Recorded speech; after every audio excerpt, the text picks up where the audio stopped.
Get going. All right, welcome everybody. Let me just get this the sharing going here. Share screen. Here we are.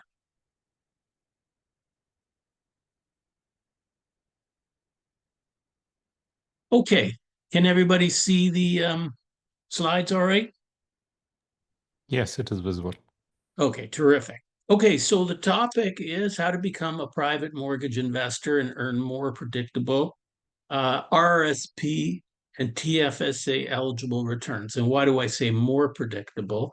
Well, because most investors put their money into things like stocks. So unless you're investing into GICs where it's quite predictable, if you're satisfied with a 3% or return, which was you're getting on GICs, but if you want to shoot for something higher than that and avoid the volatility that's associated with the stock market, mortgage investing is one very good way to do that. I have been a mortgage agent and broker. I got my broker's license about 7 years ago. So I've been arranging mortgages as an agent and a broker now for about 22 years. And I do mainly residential lending. What they call A, B, and C lending. So, I deal with prime banks and near institutions that are similar to banks. I deal with alternative lenders who are a little bit more flexible than the banks. And I deal with private lenders. So, in a situation where people are not getting what they want from a bank or any institution, they will seek out private money. And over the years, so many people have said to me, that they want to invest in private mortgages. So, sometimes I have mortgages that I can offer to people to invest in. I myself, together with my wife, we do some mortgage investing. But I also decided some years ago that there were very good mortgage investment products like mortgage investment corporations um, that I deal with as a broker. And I would apply for a mortgage sometime on behalf of a client, and they would decline my file, my mortgage application. And, it was frustrating as a mortgage broker. But at the same time, I said, that's interesting.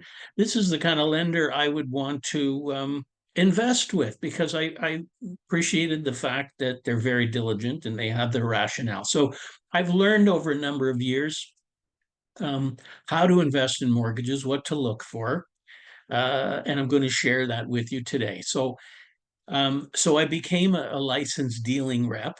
Part of the way along, I'm currently licensed with Waverly Corporate Financial Services, and so is Edward. Edward Hallinan is on the call with me. Hello, Edward. So he's going to do part of the presentation. So first part of the presentation, I'm going to be wearing my mortgage broker hat, and I'm going to be talking to you about how to invest in private mortgages if you want to invest directly into a mortgage.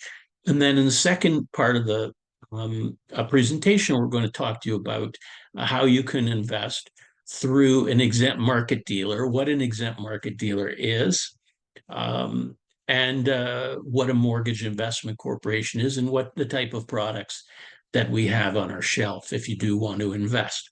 So, without further ado, as I said, wearing my mortgage broker hat for the first part. Why do I like mortgage lending, mortgage investing? First off, not difficult to assess the value of the underlying security, especially if it's residential real estate. I mean, you can see it, you can touch it, you can see what homes in the neighborhood are selling for, unless it's something very rural and unique. But for the most part, especially if you're lending on a subdivision home or a house that's on a street with other houses, you can easily assess the value of that property, and you can get an appraisal, which the borrower will pay for, and you as the lender can dictate what appraisers you will accept an appraisal from. So you can, of course, they're licensed, but still you can choose the appraiser that you want to use in a specific transaction or loan opportunity. And that appraiser will go and they'll look at comparable sales, recent comparable sales, as long as they're available. And so you can see, not rocket science to determine what's the value of a property. When it comes to stocks and bonds, what's the value of a stock and bond? God only knows. It goes up and down with the mood of the market, and it's really hard to say. Predictable returns. The returns are more predictable when you decide to loan on an opportunity. You come to terms with the borrower. You say you're going to charge a rate of 8% or 10% or 12%, whatever it is. And that's what you should be getting. That's not to say that it's foolproof and payments are never missed, because that can happen, but you have the security of the real estate to back you up. And as long as everything goes as expected, you can predict what you're going to earn. I worked with one mortgage broker once who was a lender. He used to say he loved to lend at 12% because it was very easy to determine what the monthly payment was going to be. It's 1% a month. Somebody borrows $100,000 at 12% rate, $1,000 a month interest is payable. Of course, being a bit facetious, is not that difficult to calculate different numbers, but for purposes of discussion, it helps to illustrate that the returns can be predictable when it's mapped out correctly. Investments are relatively short-term in nature. I mean, the stock market is normally quite liquid too, except that it's volatile, and sometimes it's going up and sometimes it's going down. And we know that you can have pretty wild swings. And so you might think you have $100,000 worth of stock, and then there's some bad news, and then all of a sudden it's worth $80,000, and it usually recovers. But you can avoid that volatility to a large degree. And almost fully if you're a good mortgage lender and taking certain precautions. You can never fully eliminate risk. Let's be clear about that. So what are the key considerations when lending on a mortgage? So the keys are, first of all, loan to value. Very important figure. It's one of the first things you ask if somebody's presenting a mortgage opportunity. So what does that mean?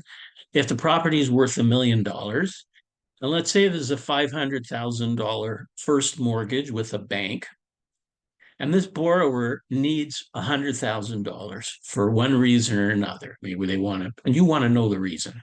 Maybe they want to pay off debt, some credit card debt. Maybe they need the money to invest in their business. Maybe they're going through a divorce. They need some money to buy out a spouse. There could be a number of reasons. And the bank's not, let's say the bank says, no, you're not qualifying right now because maybe your credit's not good enough right now. Maybe your income is not meeting our requirements. So that person is looking for a private second mortgage. So you got a $500,000 first. They need a $100,000 second mortgage. The value of the property is $1 million. So the loan to value is 60%, right? First plus the second as a percentage of the house value. That's your loan to value. That's a very key metric. I like lending at 60, 65%. There are many lenders who will go up to 75, 80%, sometimes even higher. That's high risk money because house prices can shift too, of course. And if you did have to force the sale of a property due to default, don't forget you got to pay a lawyer. You have to pay a real estate agent to sell the property. So you need to have a buffer in there, a margin for those kinds of expense. But you can earn good income through mortgage and investing, and I'll get more into that in a moment. The 2nd consideration, location of the property, very important. as I alluded to before, is it a subdivision house or is it very rural and there's nothing like it around? I remember when I was in the business many years ago, had mortgage opportunities for very low loan to values, 50, 60% loan to values. And I brought them to some very seasoned lenders, and they said, too rural. It's possible when it's very rural or small town, it's possible that there's just not enough sales, and you could be sitting on that property for a year to sell it at market value. So, some lenders will say we won't lend in a town that has less than 10,000 population, or that's less than, or a property that's more than 30 kilometers away from a major center, for example. So different criteria you want to keep in mind. Marketable properties, important.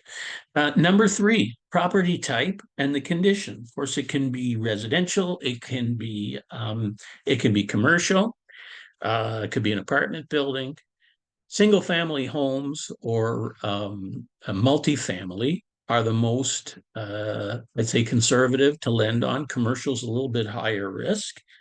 And the condition of the property is very important, and you'll learn about that when you get the appraisal, because the appraiser will provide photos, and you can see what's going on in the property. So that's very important, because if a property is in really rough shape, buyers are looking for a deal, right? And that could significantly impact what the maximum potential is for the property value. Strength of the borrower is important, but in private lending, it's not as important. And it's interesting, though, because when you compare private lending to institutional lending, banks are what they call covenant lenders. So banks are looking first and foremost at the strength of the borrower. What's the borrower's income situation? What's the borrower's credit situation? And in the case of private lending, it's the opposite. You care less, you still care, but you don't care as much about the strength of the covenant. You care more about the property itself, marketability, loan to value, condition, and you care a little bit less about the strength of the covenant. Let's face it, if the covenant was great, they wouldn't be coming to you. So something's usually going on in a person's life, in a borrower's life. Maybe there was a job loss. Well, what's the odds that they're going to be reemployed? Are we talking to is the mortgage applicant a lawyer who's had 25 years experience and they got sick and had to take time off work, ran into debt, but they're doing better now, and they've just started back to work again? That's a good story, right? So you want to know, what is the story? What's happening with the credit? If the credit got tarnished, listen, bad things happen to good people. People lose jobs, people get sick. You want to know where they are in the recovery process. Are they recovering, or are they just going downhill? And what is the money for? Is it to pay off debt? You do want to know, even if there's lots of equity and you feel like your loan is safe because of how much equity in the property. You really want to know something about the character of the people who are borrowing the money.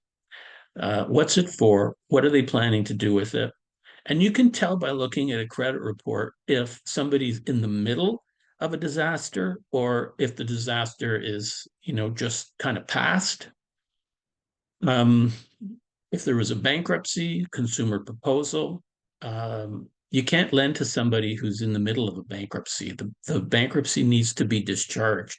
We have institutional lenders that will lend to people who are one day out of after discharge of a bankruptcy, so that even they don't care about the credit as long as there's income. Those are what we call the B lenders, right? They charge a little bit more than the banks. And exit strategy, that's key. So what's the plan? How are you going to get out? Somebody's had lost a job. They just started work again, and they need some time to repair their credit. And once their credit's repaired, they should qualify for institutional money again. That's an exit strategy. They'll be able to consolidate with an institutional lender and then pay you back. Or maybe they got stuck with two houses. They bought a house thinking that they would sell their house, and they haven't sold their house yet. So they need some money to close on the purchase. And but they have additional real estate that they're going to be selling, and could be a short-term loan. So exit is important. Want to know you're going to be able to get paid back. Rates, fees, well, you can earn 8, 10, 12%, sometimes more, depending on the risk. You can charge a rate, you can charge a lender fee. Of course, if I'm arranging the loan for you, I'll also be charging a broker fee. Sometimes I would co-invest. But I don't see a ton of those types of opportunities, good ones that, and to be honest, there's also a lot of these mortgage investment corporations where the underwriting teams are very on the ball, very quick. And if they see something they like, they're quite competitive and they will issue commitments quickly. So I tend not to deal that much with individual private lenders on the mortgage side of my business. Sometimes I do. Um, but I do like to invest in mortgages, and I know that other people do. And that's where the mortgage investment corporations come into play, which we'll talk about more in a minute, what those are all about. But rate fee, as I said, you can earn 8, 10, 12% or more, depending on the risk, depending on the loan to value, key metrics to help assess the risk. What happens if the mortgager doesn't pay? If they don't pay, you need to take legal action, which means you need to hire a lawyer. I've had to do that once. And any of your expenses. Some lenders are so experienced at this that they actually they like it when this happens, because that's when they start to make more money. Personally, I don't really like getting involved in that type of game, because somebody comes to me for a loan, I like to help them out of a situation. I don't want to see them falling deeper into trouble, and then the lender is charging fees, right? Because they will. As a lender, if the loan is in default, you can charge fees for a variety of different things, and you can make money. But sometimes you have to put out some money, including fees to a lawyer. The other thing to keep in mind is the loan administration, because if you do loan on a deal, collecting from that person if they want to pay down part of the mortgage. And so it's helpful to have some guidance and work with an experienced mortgage broker, whatever you do. You can use your registered funds. A lot of people don't know that. If you have money in mutual funds or any kind of an investment today, let's say with a bank, for example, and you're not happy with the returns you're getting, you can move that money from the RSP or TFSA to Olympia Trust. And when you move it, you're not taking the money out of the RSP or the TFSA. So you're not triggering any tax event. It stays in the registered account, and then you can invest in the mortgage through the RSP or through the TFSA, which is really good because mortgage interest is fully taxed, right? It's the worst kind of income that you can have is mortgage income from a tax perspective. So if you're able to shelter some of the tax by having it in a TFSA or an RESP, that's a definite plus. How to find mortgages to invest in? Well, mortgage brokers who do a lot of private lending are a good source.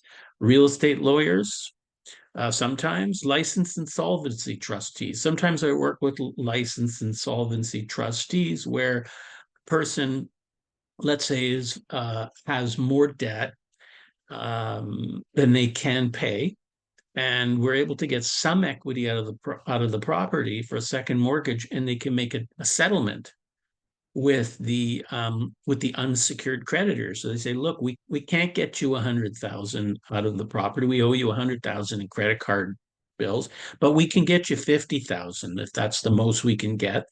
And then the a deal can be made where they just pay the creditors half, for example. For example, and the licensed insolvency trustee would coordinate that, see what's possible, what's legal. Collection agencies, I mean, they work with mortgage brokers a lot because they're calling people who aren't paying, let's say, their credit cards, and they're saying, you know, if you don't pay your credit cards, we're going to come after your house. So you better arrange some financing on your house. They'll say, here, talk to this mortgage broker. He or she will help you to arrange some financing so that the credit cards can be paid off, because otherwise the credit card companies can't go after the real estate. Um, the final way, and it's not investing directly in any single mortgage, but is investing in a pool of mortgages in one of these mortgage investment corporations, which we'll talk more about. And you would do that through an exempt market dealer. So I'm a licensed, in addition to being a licensed mortgage broker, I'm also a licensed dealing representative, as is Edward, who's here with me on this call. And I've invited Edward to join on the call because he's really got his finger on the pulse and works at Waverly all the time. So he knows about a variety of of the different products that we have available at Waverly.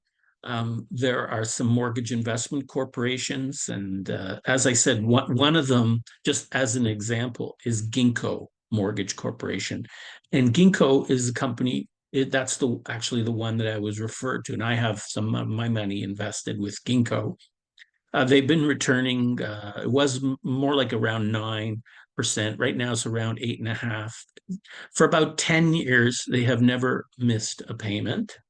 And I know the guys at Ginkgo because, as I was saying earlier, they're one of the companies that I would go to apply for mortgages, and I learned a lot from them because I could see how they were underwriting and looking at the loans and deciding what they wanted to lend on and what not to lend on. And I liked the way they were doing things. So I invested some of my money with them. And I was with a different exempt market dealer for a while, but they didn't have any mortgage investment corporations on their shelf. And I thought that was a real gap, especially for me being a mortgage broker. I know when I understand mortgages, and I wanted to invest in mortgages and also share information about mortgage investing with clients and potential mortgage investors, which is what we're doing here now.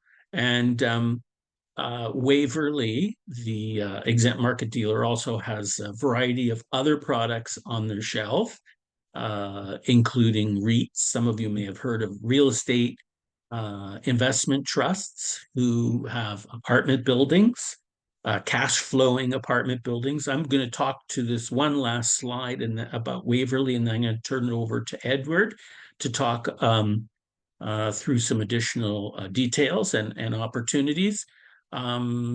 Waverly has won multiple awards. They have great leadership. Don McDonald and Chris Black, I've known them for many years.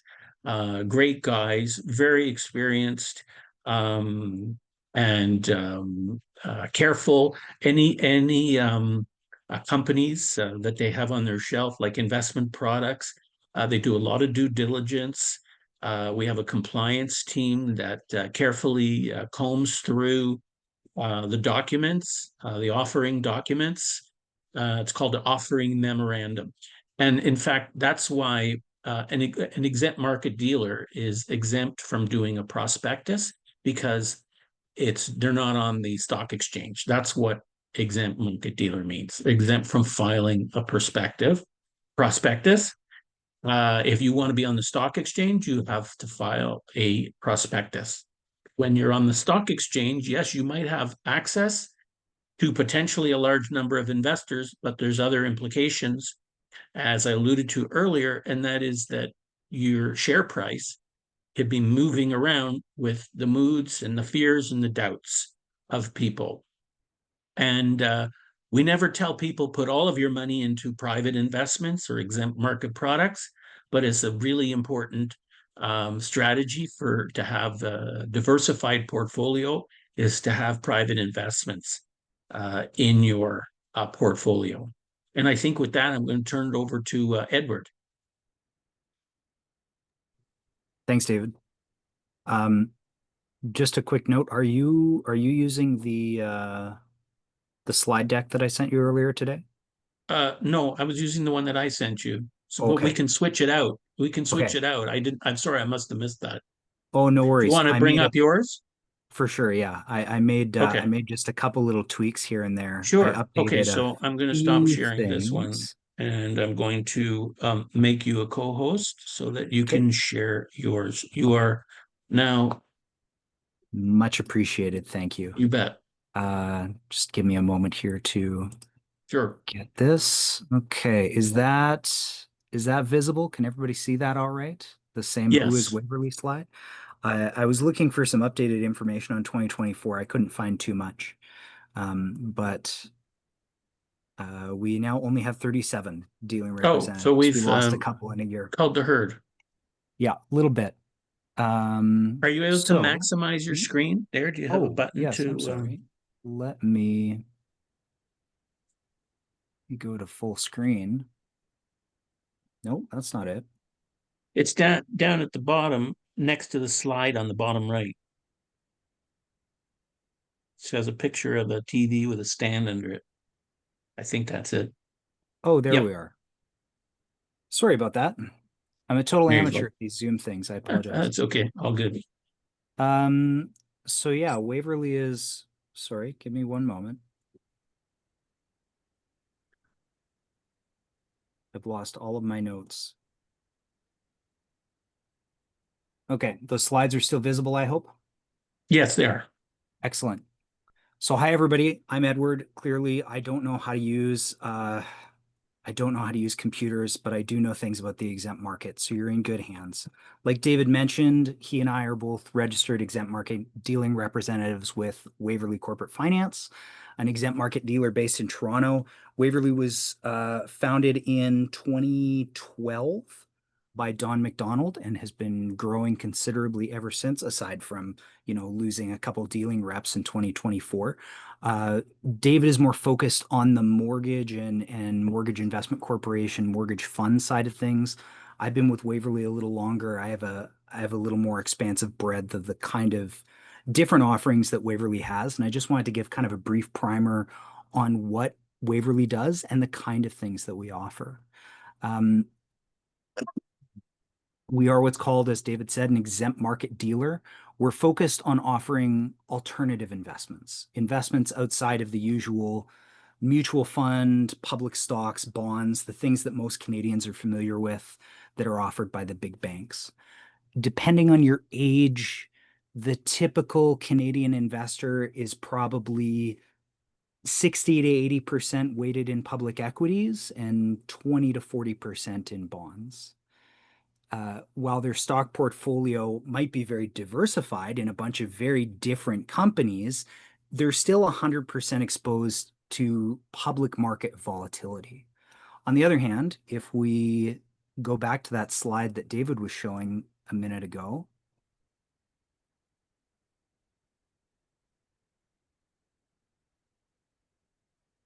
Did that change? I'm sorry. Yeah, we see the new slide there. Yes, we Oh, can see okay. the new slide. Sorry about that.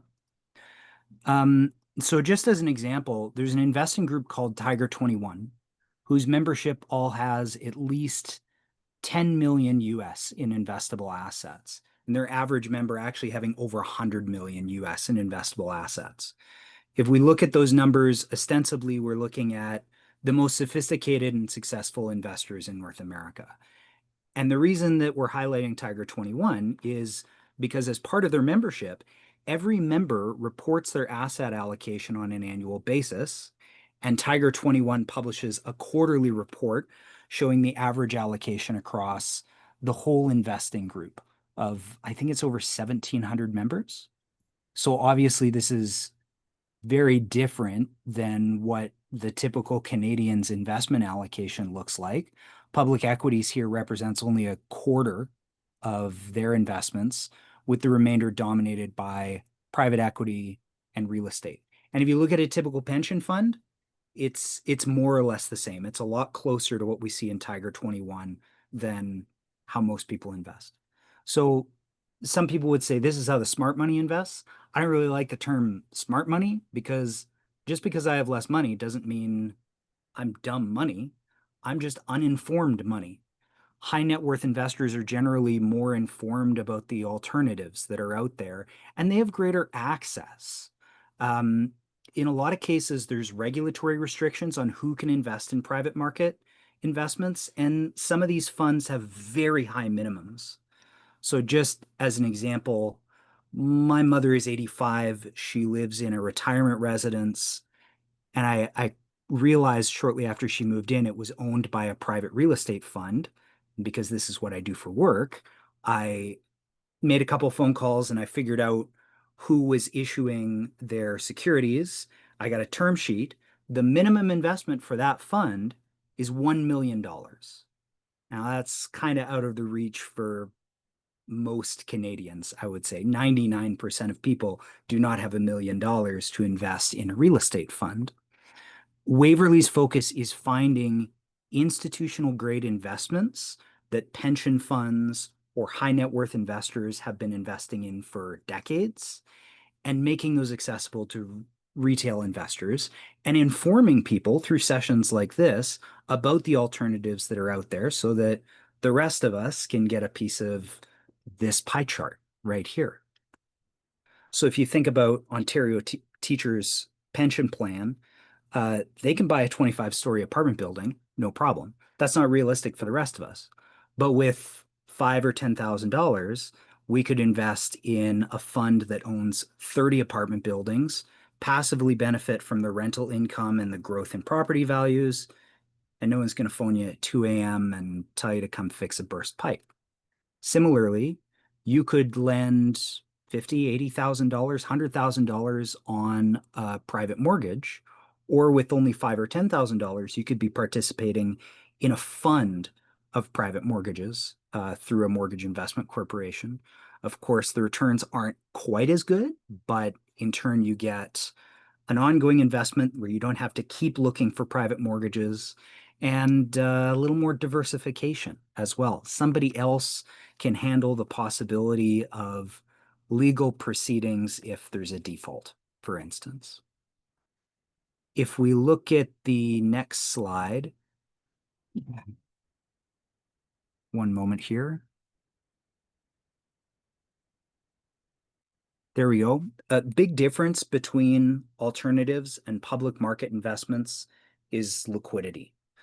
With a traditional public stock, you call your broker, you can redeem at the current market price, you've got cash in your bank account by the end of the day, the next day, whatever.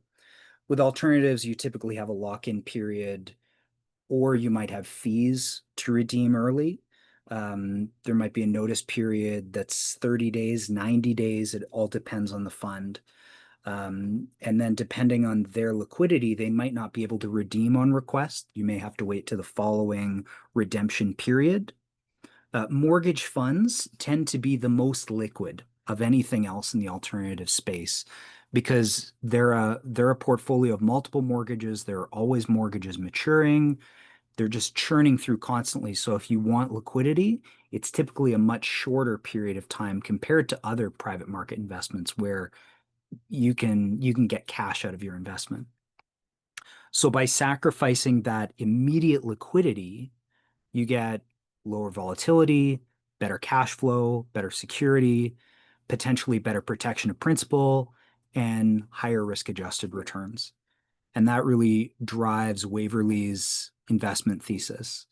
What we look for first and foremost is high risk-adjusted returns. If you're taking on a little more risk, if you're taking on something that has less liquidity, if you get cold feet, we want to see people compensated for that with double-digit returns ideally.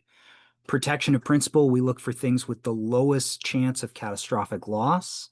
And that's related to the third point. Everything we do has some kind of real asset behind it, whether that be a mortgage charge, whether that be equity in real estate, something like that. Almost everything on our shelf has cash flow. Mix, pay interest payments every month. Real estate funds will usually be paying monthly distributions from rental income. And if you don't want the regular income, usually there's a reinvestment option, what we call a DRIP option, so that you can get long-term growth. And then low volatility. That's what it's all about. We don't want the roller coaster ride of public market exposure. We want slow and steady, and sometimes not too slow either. So if we look at this next slide, that kind of highlights some of the issues around volatility. We know public markets always bounce back. You look at the long-term trend, it always goes up.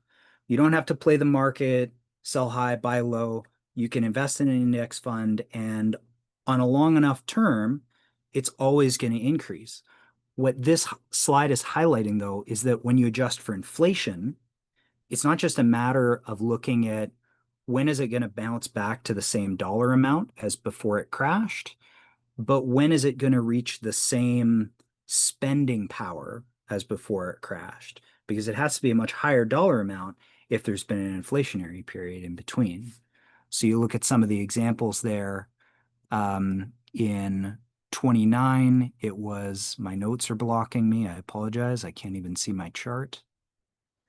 In 1929, it took 24 years to recover when you adjust for inflation. 21 years in the 21 years in the early 70s, 12 years in the late 90s. Of course, then 2008 happened, so that didn't help. So really just highlighting that when you take into account inflation, the recovery period in the public market can be much longer when you look at it that way. Of course, in the private market, there's always blips, there's always risks.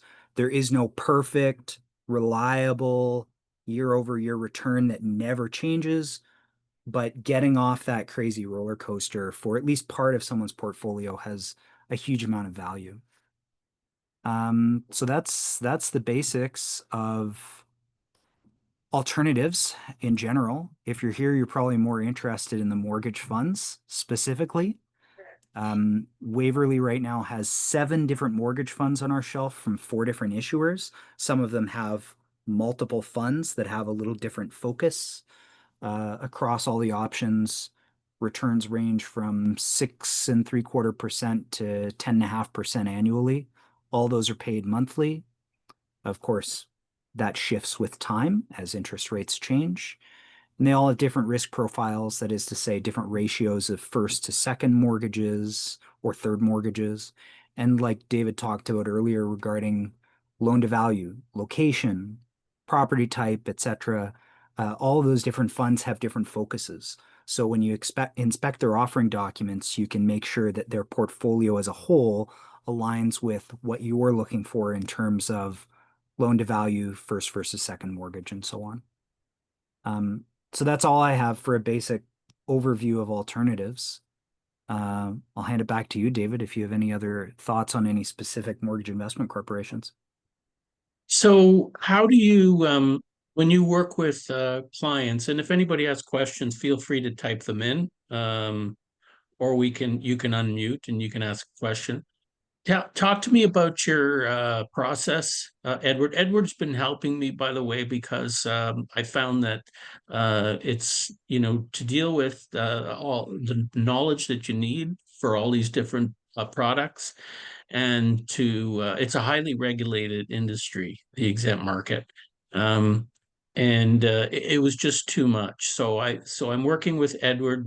When we have a client, we set up a meeting, we go through what their goals, their objectives are. We look at their existing portfolio to see, how we can complement.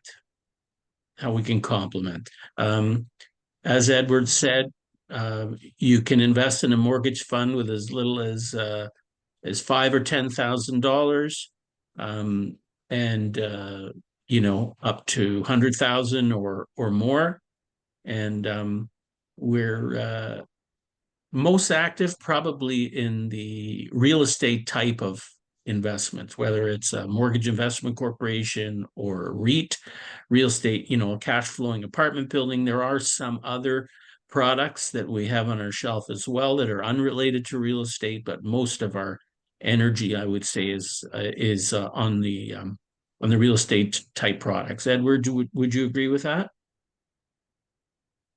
Yeah, I'd say so. We do a lot of business with mix. Technically, I think we have 20 mix on our shelf, but we only offer 7 of those funds publicly. A lot of them have very small friends and family groups that they don't want to deal with outside capital. But for the most part, I think we're focused on REITs. That's the majority of what Waverly does. So, does anybody have any questions about REITs, about mix, about the exempt market?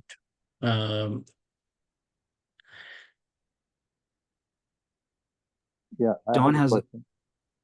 sorry, go ahead. Um, these monthly payments, is that the only money that you get, or is there any capital appreciation also available for longer investment? Did you hear that, Edward? I did. You were a little muffled, Raj, but I think you came through. It depends on the product. With mix, yeah, it's just interest.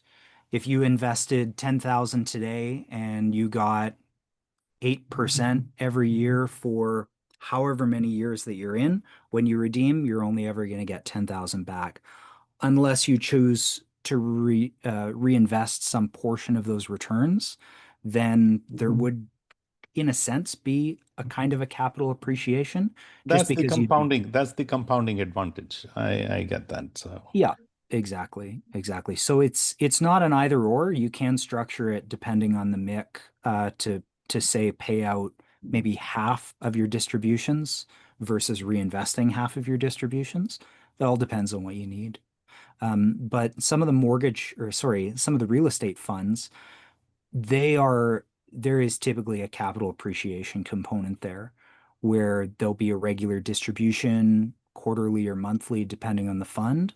But then over time, as the value of the real estate increases, so does the value of your investment, so that when you do cash out later on, you've got a lot more back, and it keeps up with inflation that way. and what are the kind of returns available on the real estate investment funds? It ranges quite a bit depending on what they are. Most of what's on our shelf is multifamily apartments. Some of the real estate investments will be self-storage real estate, industrial real estate.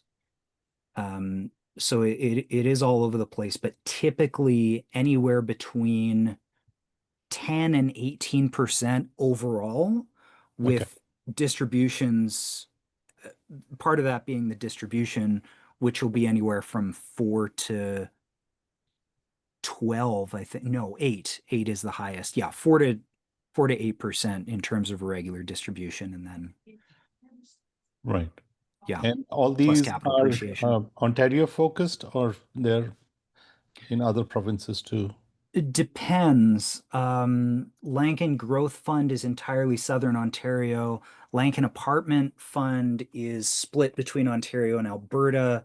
Pier 4, their multifamily residential in Southern Ontario, as well as the Maritimes. Well, Nova Scotia and New Brunswick, I should say, not PEI. And MakeSpace, they're all across the country. They're self-storage.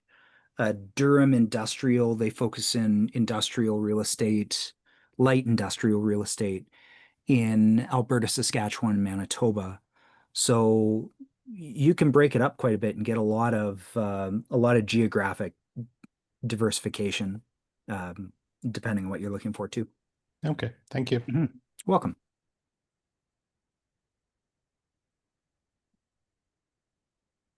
Are there any other questions?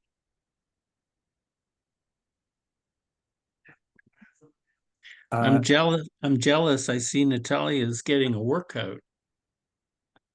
Good for you. You don't know I'm in. How are you, Natalia? Good for you. You don't need to stop on my account. You can keep going. You're muted, Natalia. Yeah, you're muted. We cannot hear you. So there's no issue. We were getting at least we were feeling feeling the movement. That's very good. Now I need to go out for a walk. Oh, calling off the camera, you know. Okay, I found it. You didn't realize that. Yeah. Well, at least you were only on the treadmill. Anyway, good for you. Yeah, very nice. Very good. Okay, well, if there aren't any questions, then I guess yeah, go ahead, Edward. There's a question in the chat from Don Jones. Oh. I'm not sure if I understand your question entirely, Don. REITs restricting investors to a small share of assets being invested, protecting them from demands to redeem due to changed circumstances of investors. Are mix or other types subject to the same percentage of asset restrictions? There's kind of two different restrictions that relate to investment. I think in most mix, you can't have any one investor hold more than 10% of the whole portfolio. So you'd need to have at least 10 different investors invested in a MIC, and I mean, hopefully a lot more than that. If one person wanted to redeem, they wanted to pull everything out all at once, they would have to wait to liquidate or for 10% of the loans to mature before they could actually pay out that person. And in some cases, if they don't have enough investors to technically qualify as a MIC under regulation, they'd have to wait for more people to come back in. That's kind of getting into the weeds. But there's also a restriction on how much a person can invest of their own investable assets in the private market. In any alternatives, the provincial regulators don't want to see anyone invest more than about 10 or 15% of their overall financial assets in any one product. If you called your broker and you said, I want to put everything in Tesla, he'd say, that's stupid, but he'll do it anyway. For us, we're actually restricted in what we can sell to a person. If it's too much of a chunk of someone's assets, we can't make that sale. I hope that makes sense. But typically with REITs, there's a lot more, there's very few investors that have more than a few percentage points of the overall portfolio. It's usually each individual is quite small, unless it's a very young REIT. Yeah, well, that's a good point, Edward. So having a properly diversified portfolio, we would never recommend to somebody to have more than 40 or 50% of their investable assets in private investments, number one. And as you said, they shouldn't have more than 10% of their investable assets into any single product. So always important to have diversification. And that's why we have REIT and MIC products that are have presence in different provinces, and you can still get exposure to real estate, but it's different. Investing in mortgage versus investing in shares of an apartment building are two very different things. And And then there's other products that we have too, which is not the purpose of today. But even if you have one REIT that has apartments in Ontario, well, the economy is strong in many parts of Ontario, but at the same time, you have rent restrictions in terms of how much you can increase your rents by. So there's a lot of benefit to being properly diversified.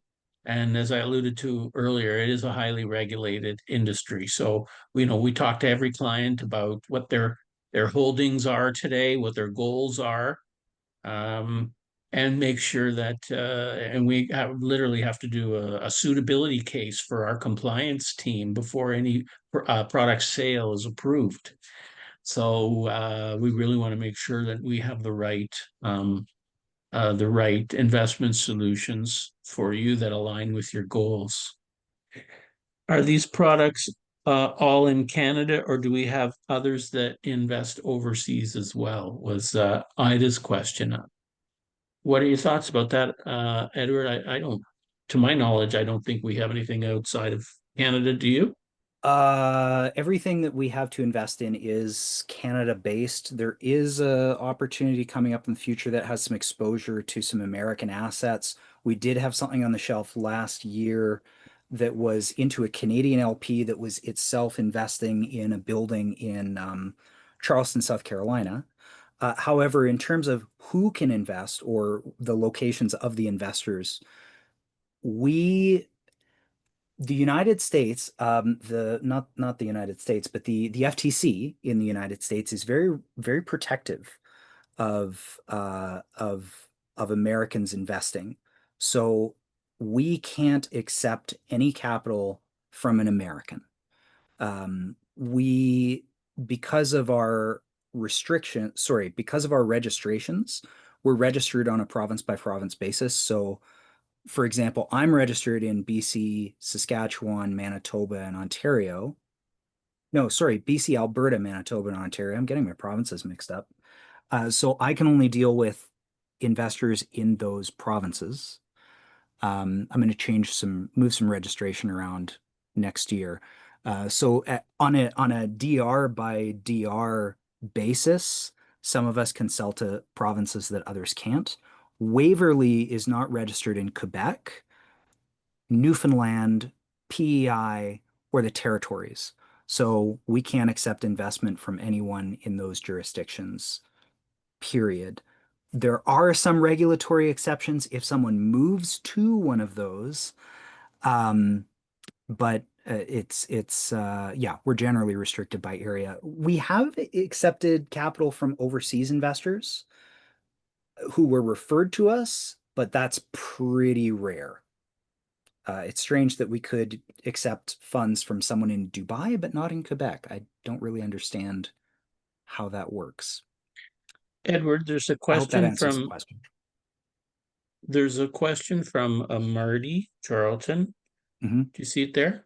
Do you want Yes. to try and address that one? 2 questions. Typical period of time people stay invested in MICs. A lot of people invest in a MIC and they'll just let it ride till retirement, let it reinvest, and then flip the switch and take the income on a monthly or quarterly basis, whatever they're paying. You can stay in as long as you want. I mean, as long as the MIC exists, you can stay in. Minimums vary on the MIC. I know FSI is a minimum 1 year.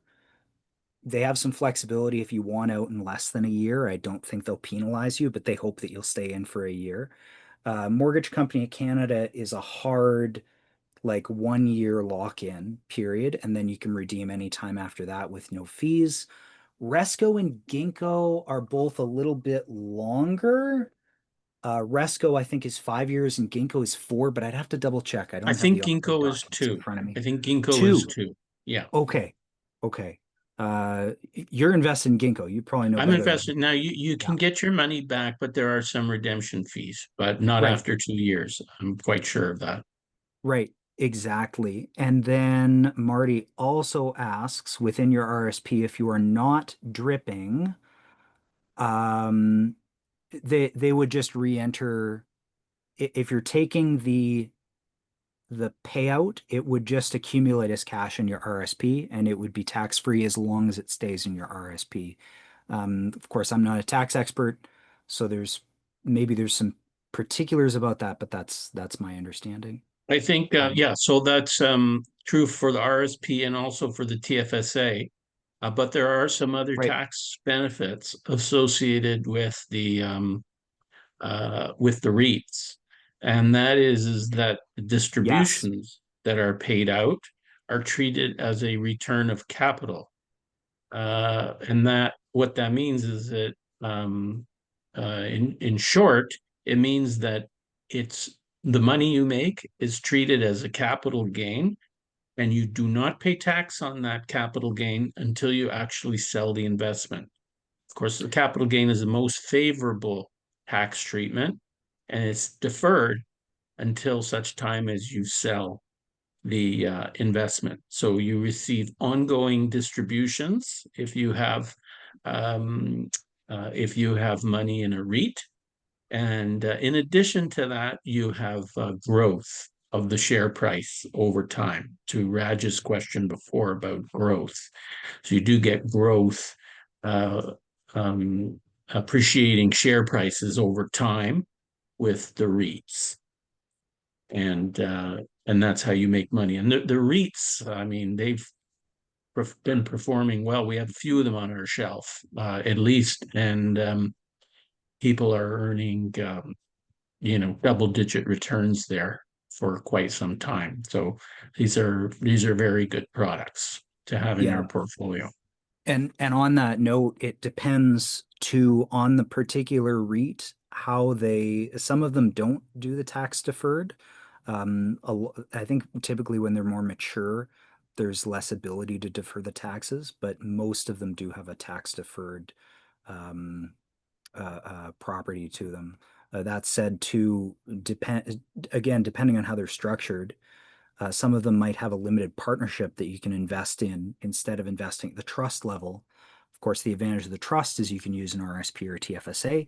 An LP can only accept cash, but as a limited partner, they give you a T5013 statement of partnership income at the end of the year, which can offset your taxable income. And again, I have to say, I'm not a certified and qualified tax expert. Please consult an accountant of your choosing before you make a decision before you decide on one of these investments based on the tax consequences. But a lot of the real estate products have very interesting and potentially very good tax consequences that can make the returns that much better. Yeah, very good point, Edward. Dawn had an additional follow-up question regarding those restrictions on investment. Dawn, I hear you. I have to deal with it all the time, and it's incredibly frustrating. We're always trying to help people invest as much as they can in the product that they want to. And it's not like a solid 10% of your financial asset line. It used to be under the regulation, but there was a softening so that 10% is more of a guideline. And so depending on a person's circumstances, sometimes you can go to 15, 20, sometimes much more. We've had younger investors who are just their first investment might be the minimum investment in a private market product. And as a percentage of their financial assets, perhaps that's 90%. But because they're 21 and they've got 40 years to make up for it, we can justify higher percentages. So we do whatever we can. We always encourage diversification. We'd like to see someone invest in 10 products rather than one, because diversification is the best hedge against something going wrong. But I hear you. It is kind of frustrating.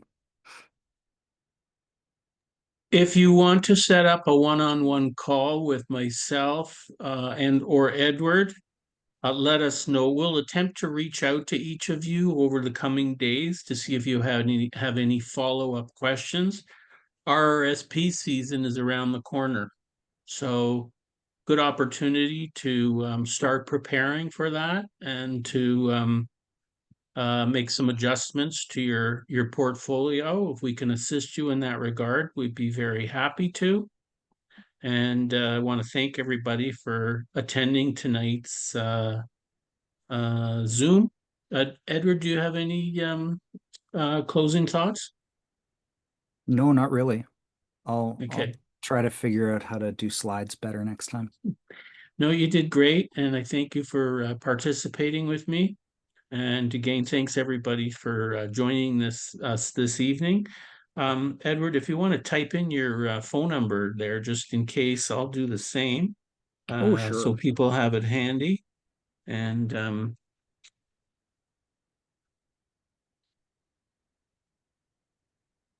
take a snapshot of that if you like, or copy it, whichever.